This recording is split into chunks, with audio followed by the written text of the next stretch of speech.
any person is a candidate for arrest, whether it is false allegations or truth. What we want is follow the due court process. Both how you arrest, how you charge, how you try. That's how a country's democracy improves. I have no idea what that group is and who the person you are talking about is. Our focus when we wake up is which market are we opening? Because that's very important for us. And what constraints of exporters are we solving? And who supplies the market we open? He or she who supplies needs education, needs to understand omutindo standards. That's why you hear us teaching mindset change, why you hear us talking about governance and reforms, because we know that society grows by leaps and bounds. So I will disappoint you. I don't read those tweets. I don't read, I am not on the same group with them. Some people sometimes send them to me. When I reckon that it's a heap of rubbish, I don't need to answer. When it is life-threatening, like now one of our officers, that's what we are doing. We follow the law. When there is some grain of truth, we refer them to our lawyer. That's what we do. We keep our heads and our eyes focused where we are going. Three things. First, we had our own internal staff meeting to prepare our team because we know that some people read things and get scared.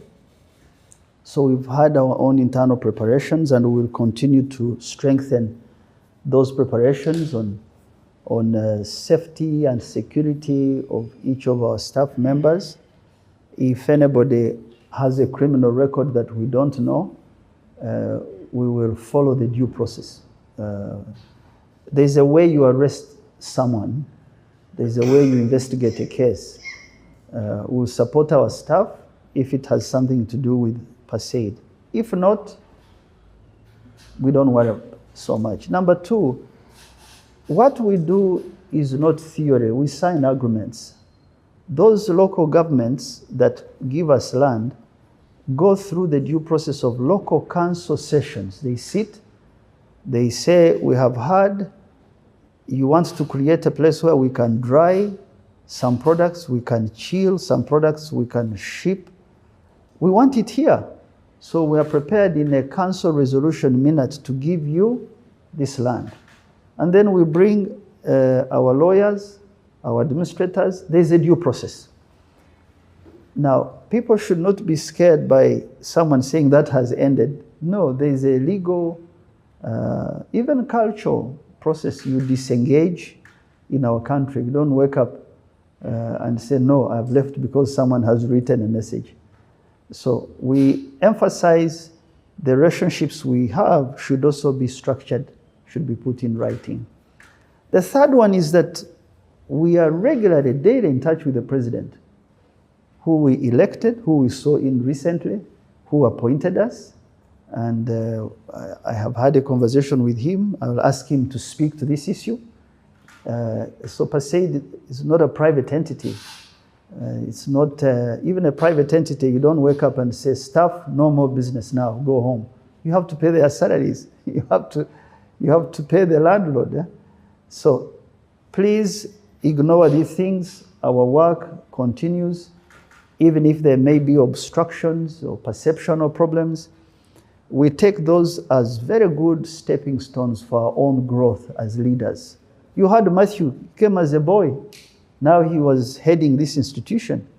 There are many people who came with him and they fell off.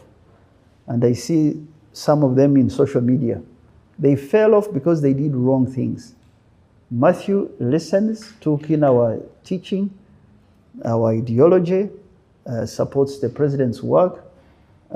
So we don't think that building institutions is a sprint. It's a marathon. You're bound to hit these bottlenecks, but you keep moving regardless. Yes. So what you're trying to do to me is get out of Paceid, speak about other areas. No, I spoke about the Constitution in my opening remarks. This constitution was done meticulously, consultatively, young, old, social groups, so that we can have a new contract that the people of Uganda use to adjudicate difficult situations. So my advice is, let's stick to the constitution, even as hard as it is. Our behavior needs to match what the law and the text says.